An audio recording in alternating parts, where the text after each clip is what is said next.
We're now getting into the burst protocol format, and so I think it's a perfect time to go over what the best hand traps are for this metagame. In today's video, I'll be talking about all the relevant hand traps that we have in the game right now and how they match up into the burst protocol metagame. If you guys haven't checked out my where to hand trap guide already, I've already posted it on my channel and you'll get a better idea of how some of these hand traps can be used to stop the best decks. But without any further ado, let's hop straight into the tier list, starting off with the Ghost Sisters. I think Ashe is definitely still going to be a main deck staple this format. Ashe is that hand trap that's sort of able to do everything. It probably isn't going to be able to fully stop your opponent's combo, but I think Ashe's value really comes from its ability to be used outside of just like stopping your opponent. So for example, you can use it to stop the Charmies, which I think is one of the most important interactions that Ashe can help you with, since the Charmies are sometimes one of the only hand traps that can fully stop a deck from popping off. Not to mention, against Dracotail, which is perceived to be the best deck, or at least the most popular deck this format, Ash Blossom can be used to stop all of the Dracotail trap cards, making it so not only do you stop them from interrupting you once, you also worsen their grind game a lot more since their trap cards are no longer able to be put back into the deck as easily. And then next up, we got Cherries. I think Cherries is something that, once again, maybe has like side deck potential. It really depends on how concentrated the meta becomes around, let's say, a deck like Dracotail. Using Cherries on a card like Retaliating is definitely pretty solid, actually. It does cut off a significant part of the Dracotail grind game, but even in that case, which is supposedly the best case scenario, there are still a couple of ways like it won't work against Dracotail. For one, like your opponent could just start with like 5 mana in hand and then fuse into Retaliating, and then Cherries just doesn't really do anything then. Not to mention also, even if you banish all copies of Retaliating, the Dracotail traps can still put them from the banish zone back to the extra deck. For that reason, Cherries is just going to be a very, very niche pick. Maybe if we get 1 or 2 decks that are like really dominant in the meta and really focus on like one extra deck monster, then it could be good. But I personally don't think that Cherries, this format, is going to be really playable. But for a truly unplayable hand trap, I think that's going to be Dogwood. This one's just on here because it is a time card, but now with the new time rolls, Dogwood just doesn't really do anything unless you're trying to take your opponent down with you. Ghost Belle, I think, is something that has quite a lot of value. Similar to Ashe Blossom, I would say Ghost Belle's strength comes not from the fact that it's able to interrupt your opponent a lot of the times, but because it has those additional uses. So what I mean by that is like, once again, like Ashe Blossom, you're able to stop the Dracotail traps from being able to interrupt you and put back a resource into the Dracotail deck, but also against like a deck like Radiant Typhoon, for example. If you can hit a card like Crowseed, which would otherwise give them a +1, and in that case, Belle just acts as a second copy of Ashe Blossom. Similarly, every one of their quick play spells has the ability to add Mystical Space Typhoon from the graveyard as well, meaning you could hit it with Ghost Belle too. Of course, Ghost Belle is also just pretty solid at stopping like random generic cards like DD Crow, Bystials. In like the Brandon matchup, it can stop Fallen the Virtuous from like reboarding a Floodgate monster. There's just quite a few uses for Ghost Belle, I think, outside of just as an actual hand trap. And I think for that reason, it probably goes to the very top of main deck potential for me. I don't think every deck needs to play this card, but it's definitely a hand trap I would consider putting into my deck if you're choosing to play hand traps and have the room for it. And then next up, we got Ghost Ogre. I think Ghost Ogre is something with like maybe side deck potential. I don't really see a meta matchup where this card is really exceptional. I think something that comes to mind is like maybe against like the Rocket deck when they use Boot Sector launch to be able to summon from hand or grave. It can be pretty solid in that case. But outside of that, in terms of like the best meta matchups, there just aren't really any like continuous spells or continuous like trap cards that would let Ogre get a ton of value against it. And so for that reason, I'll probably put Ogre just like in the side deck potential tier. And then next up, we got Mourner. I think Mourner honestly is just not a super great card. I suppose if you're playing a deck that wants to play a high count of effect negation, so if you're already playing 3 Veiler, 3 Imperm, I suppose Mourner is not bad.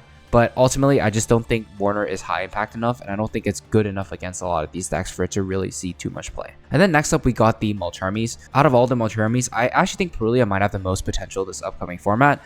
So I would probably put it at like top of main deck potential. I don't think every deck needs to main deck it, but I actually think it's quite viable to put into your main deck. It's just so good into so many meta matchups. I think it really shines in the Vanquish World matchup, for example. That deck's probably going to be more popular now that it got cards off the ban list.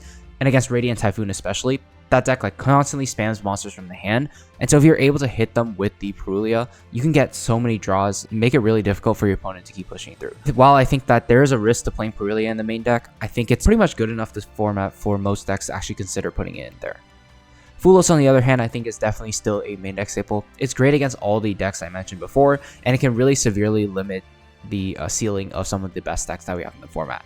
The only thing to keep in mind with Fuwalos is like there is some counterplay to it, sort of built into the best decks like Draco Tail and Radiant Typhoon. They don't necessarily have to commit like too many cards from the extra deck to set up most of their end board. So that's just something to be aware of. I wouldn't say Fuwalos is like an auto win card by itself, but it's definitely good enough to play in your main deck. Meowls, on the other hand, I think is in an interesting spot this format. Since we did lose a Whitebinder for Malice, Meowls does get a little bit worse, because I think Malice is going to be a little bit less popular now, if not just completely unplayable. I will say like Meowls still does have some uses against like some of the best decks. You could use it against like Mitsurugi Yummy, if that's still a thing. You could use it against like even like pure Yummy or pure Mitsurugi, and you'll probably get like 1 or 2 draws, which is not terrible, I guess. But ultimately, I think that Meowls is just a little bit worse than it was in the prior format. That being said, though, I think it's still a card you want to consider putting into your side deck, just because there are certain matchups where Meowls is particularly good in. Maybe it's not going to be against the best decks of the format, but it's going to have matchups where you still want to put in a high impact card like this, because there just aren't that many other good ones out there. Phantazmay, I think, is something with like some side deck potential. I don't think too many of the best decks are going to be consistently playing Link monsters. Maybe Radiant Typhoon, maybe a deck like Dragon Link or Rocket, but I still feel like you'd rather see like an actual Charmy like Fuwalos in that case. But Phantazmay is not like an awful card if you're able to search it off of, like a Magnuma, for example. Droll and Lockbird, I think, is also in an interesting spot this format. I still think that Droll is a hand trap that is definitely should have the potential to be played in most main decks. While it's not going to be the most high impact against a deck like Draco Tail, for example, I think there's just still so many matchups that Droll is good into that like you kind of have to keep it in your main deck, or at very least in your side deck. Otherwise, you're just going to have a really bad time with those matchups. So, for example, like Radiant Typhoon, a deck like Mitsurugi is definitely still going to be playable. That deck still loses pretty hard to Droll. In addition, there's also Lunalight, which I think a lot of people are kind of sleeping on this format. That could be a really scary deck if it does get to go off. And I feel like you just want to have Droll for these like almost like auto win combo decks when they get to go first, like they set up their board, they win. You kind of need a card like Droll, I think, to stop them. And then next up we got Nibiru. I think Nibiru is in a very interesting spot this format. It might be like one of the worst formats for Nibiru that I've seen in a while, and that's because like Nibiru just generally isn't supposed to be very good against the branded Draco deck. Like, yes, it's technically playable, but the Draco deck, like once you're able to Nibiru them, they should have amassed like so much advantage already and set up most of their end board in a way that a card like even getting hit with the Nibiru isn't like backbreaking it by any means. Nibiru also isn't necessarily great in some of the other meta matchups that we have, like Radiant Typhoon. They don't have to play into Nibiru. Nibiru into a deck like Mitsurugi is already like pretty bad. Like that deck doesn't play into Nibiru. Maybe you can make an argument that like Nibiru is pretty solid into Yummy now because they don't have access to Herald. Just because Nibiru isn't really good into most of the top decks that we have right now, I actually will have to put Nibiru like maybe the lowest I've ever put it at the top of side deck potential. I definitely think Nibiru is still a solid card and definitely still should be respected if you're playing one of the best decks. But ultimately, I don't think you have to have this in your deck list to do well at a tournament. And then next up, we got the sea monsters. I think Contact Sea is also something with like some side deck potential. Maybe there are like some specific matchups like Pure Yummy where Contact Sea can be pretty decent into. But ultimately, I don't think there's like a standout matchup where I feel like, oh, I really want Contact Sea in this matchup. So I think it's maybe a very niche pick. Retaliating Sea is an interesting one because in theory, it's supposed to be pretty solid against the Draco deck. But I actually think Retaliating Sea did get a little bit worse after this ban list because Draco did lose 2 copies like Ketu. The Draco players are going to start with their spells a lot less often than they have before, meaning by the time you're able to Retaliating Sea them, a good Draco player should have already set up a way to fusion summon or have already fusion summoned already. And at that point, a card like Retaliating Sea just loses so much value compared to if you just had used it at the start of your opponent's combo. Also, like the new branded and the Magistus like 1-card combos, like they don't ever play into Retaliating Sea until like later on in the combo. And so I think ultimately Retaliating Sea is something that like will have to be relegated to side deck potential. Maybe if you really need additional cards against Draco, it could be fine, but I think they're just better cards to be playing at this point. Sneaky Sea I think is still pretty unplayable. There isn't really a great matchup where I think you want a card like this. K9 Izuna I think is an interesting one. I would definitely say like obviously if you're playing a K9 deck, like you are going to be playing 3 copies of Izuna, but even if you aren't, I think as a generic hand trap, Izuna can be pretty solid. Like I would say most, if not all, the best like meta decks right now, they do play into a card like Izuna, and a card like Ripper is still incredibly powerful against like some of the best decks that we have right now, like Drake Shaw and even a deck like Radiant Typhoon. So I would say that I think Izuna is still in a pretty solid spot. Even if you're not playing the K9 engine, I think it can be good enough to be played as a generic hand trap. Cycle Reader I think is like pretty unplayable. There's like maybe only one matchup that's where it could possibly be relevant. Any deck that's playing like the Magistus engine, why would you not just play something more generic like Bystials or DD Crow at that point?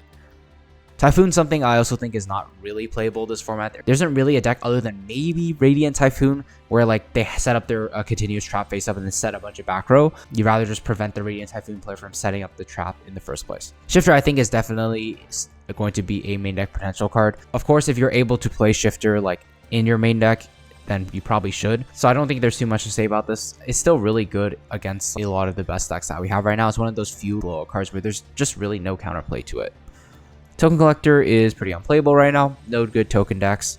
Gnomaterial I also think is not a really good hand trap at the moment. A lot of the best decks are just able to straight up play through it. Meister's something with like maybe a bit of side deck potential. I don't really think there's a specific matchup where I feel like Meister's like great compared to like other hand traps, but maybe you can make an argument against like the Dracotail deck. It could stop like a key Dracotail effect in the graveyard if your opponent's not careful. It could stop like the branded side of the deck like Albion from being able to set one from the deck. But overall, I just think that Meister is just not a really good card to begin with. Next up, we got Chaos Hunter and Lancea.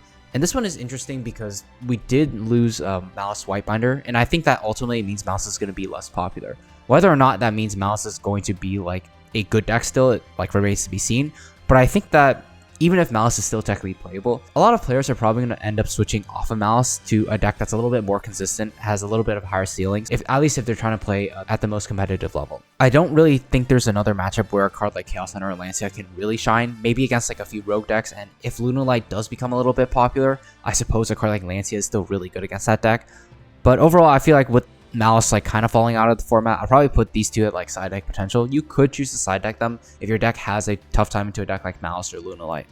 But otherwise, I don't think you have to play them. And then for the Psy Frames, I think that a card like Delta is also something that has like some side deck potential. It's technically usable into like almost all the best decks, but I don't think it'll ever be like an incredibly high impact hand trap, except maybe against a deck like Mitsurugi when you're able to stop their ritual spell from resolving. If you are playing a card like Delta, you definitely want to be playing Gamma as well. I was like, Gamma is one of those cards where like if we still have 3 copies, people would definitely be playing it. But I think since it is just that one, I would only really consider playing it in your side deck if you are choosing to play Delta as well. I think it just goes without saying, Gamma is still a really good card, but you definitely want to play extra copies of Delta to make up for just the single copy of Gamma. Epsilon, I think, is still unplayable and probably always will be unplayable.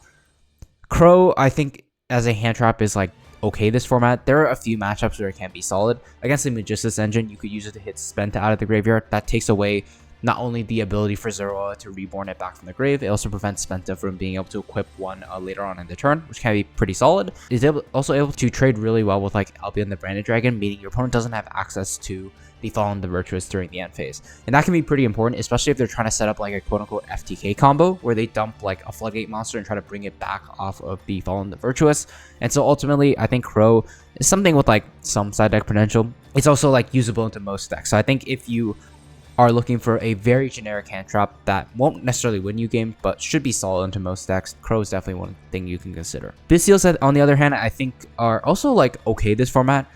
They're still really good against a deck like Mitsurugi, of course, and I think Mitsurugi is still going to be a fairly popular deck even after Habakiri went to 1. So overall, I think that the Bystials are probably still something you could consider putting into your side deck. I wouldn't say every deck needs to play it in their side deck. They are, I guess, a step above like all the other hand traps in the tier below it. And so I also don't think you'll ever be too upset, even if your Magma doesn't trade like super favorably into your opponent, because Magma's effect at like any dragon is just so incredibly powerful. It's not doing anything against a deck like Radiant Typhoon, but it should at the very least be live in the Dracotail matchup. Maybe there's a chance you can catch your opponent trying to add back a light or dark monster off of their Arthalion, and you can get value that way.